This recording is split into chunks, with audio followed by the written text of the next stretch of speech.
ಧರ್ಮಸ್ಥಳದಲ್ಲಿ ಮುಡಿ ತೆಗ್ಸಾದ ತಕ್ಷಣ ನಾನು ವಾಪಸ್ ರೂಮಿಗೆ ಹೋಗ್ಬಿಟ್ಟು ಅಲ್ಲಿಂದ ಸ್ನಾನ ಮಾಡ್ಕೊಂಡು ಸೀದಾ ನಾನು ದೇವ್ರ ದರ್ಶನಕ್ಕೆ ಹೊಂಟೆ. ಪಂಚೆ ಇದ್ರು ಹಾಕೊಂಡೋಗಿಲ್ಲ, ಯಾಕಂದ್ರೆ ರೂಮ್ ಕೀ ಮತ್ತೆ ಮೊಬೈಲ್ ಎಲ್ಲ ಎಲ್ಲಿಟ್ಕೊಳ್ಳೋದಂತ ಗೊತ್ತಾಗಿಲ್ಲ. ಸುಮ್ಮನೆ ರಿಸ್ಕ್ ಯಾಕೆ ಅಂತ ಹೇಳ್ಬಿಟ್ಟು ಪ್ಯಾಂಟಲ್ಲೇ ಹೋದೆ. ದರ್ಶನ ಏನೋ ಬೇಗ ಆಯ್ತು, ಬಟ್ ನಮ್ಮಮ್ಮ ಮನೆ ಬಾಗ್ಲಿಗೆ ಕಟ್ಟು ತೀರ್ಥಕಾಯಿ ತರ ಕೇಳಿದ್ರು. ಅದರಿಂದ ಟಿಕೆಟ್ ತಗೊಂಡಿದ್ದೀನಿ, ಬಟ್ ಅದು ತೀರ್ಥಕಾಯಿ ಇಸ್ಕೊಳ್ಳೋದಿನ ದೇವಸ್ಥಾನದಿಂದ ಹೊರಗೆ ಬಂದ್ಬಿಟ್ಟಿದ್ದೀನಿ.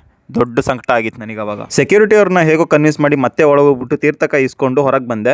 ಇನ್ನೇನು ರೂಮಿಗೆ ಹೋಗ್ಬಿಟ್ಟು ತಿಂಡಿ ತಿನ್ಕೊಂಡು ಕುಕ್ಕೆ ಸುಬ್ರಹ್ಮಣ್ಯಕ್ಕೆ ಹೊರಡಕ್ಕೆ ರೆಡಿ ಆಗಬೇಕಿತ್ತು ನಾನು. ಕಾಫಿ ಡೇನ ಬರೀ ಟಿವಿಯಲ್ಲಿ ನೋಡಿದವರು ಧರ್ಮಸ್ಥಳ ನೋಡಿದ ತಕ್ಷಣ ಏನೇನೋ ಕುಡಿಬೇಕಂತ ಆಸೆ ಆಗುತ್ತೆ. ಸೊ ಬರೀ 20 ರೂಪಾಯಿ ಕೊಟ್ಬಿಟ್ಟು ಕಾಫಿ ಡೇ ಅಲ್ಲಿ ಒಂದು ಹಾಟ್ ಚಾಕ್ಲೇಟ್ ತಗೊಂಡೆ. ಚೆನ್ನಾಗೇ ಇತ್ತು. ನನಗೆ ಗೊತ್ತಿರೋದು ನಾರ್ಮಲ್ ಕಾಫಿ ಒಂದೇ, ಬಟ್ ಇಲ್ಲಿ ನೋಡಿದ್ರೆ ಕ್ಯಾಪಿಚಿನೋ, ಲಟ್ಟೆ, ಎಸ್ಪ್ರೆಸ್ಸೋ, ಟಸ್ಸು ಪುಸ್ಸು ಅಂತ ಏನೇನೋ ಇತ್ತು. ನೆಕ್ಸ್ಟ್ ಟೈಮ್ ಹೋದಾಗ ಎಲ್ಲ ಒಂದೊಂದು ಟ್ರೈ ಮಾಡಬೇಕು. ಹಾಟ್ ಚಾಕ್ಲೇಟ್ ಕುಡಿದು ರೂಮಿಗೆ ವಾಪಸ್ ಹೋಗ್ಬಿಟ್ಟು ಅಲ್ಲಿ ಫುಲ್ ಪ್ಯಾಕಿಂಗ್ ಎಲ್ಲ ಮಾಡಿಬಿಟ್ಟು ಆ ರೂಮ್ ಕ್ಲೀನಿಂಗ್ ಮಾಡೋರ ಹತ್ರ ಒಂದು ಟೋಕನ್ ಇಸ್ಕೊಂಡು ನಾನು ಅಲ್ಲಿ ರೂಮ್ ಖಾಲಿ ಮಾಡಿದೆ. ಕುಕ್ಕೆ ಸುಬ್ರಹ್ಮಣ್ಯ ಹೋಗ್ಬಿಟ್ಟು ಅಲ್ಲಿಂದ ವಾಪಸ್ ಮನೆ ಹೋಗೋದ್ರೊಳಗೆ ಏನೇನು ಎಡ್ವರ್ಟ್ ಆಯಿತು ಅಂತ ಹೇಳ್ಬಿಟ್ಟು ನೆಕ್ಸ್ಟ್ ವೀಡಿಯೋದಲ್ಲಿ ಹಾಕ್ತೀನಿ. ಅಲ್ಲಿ ತನಕ ಇನ್ಸ್ಟಾಗ್ರಾಮ್ ಮತ್ತು ಫೇಸ್ಬುಕ್ಕಲ್ಲಿ ಫಾಲೋ ಮಾಡ್ಕೊಳ್ಳಿ.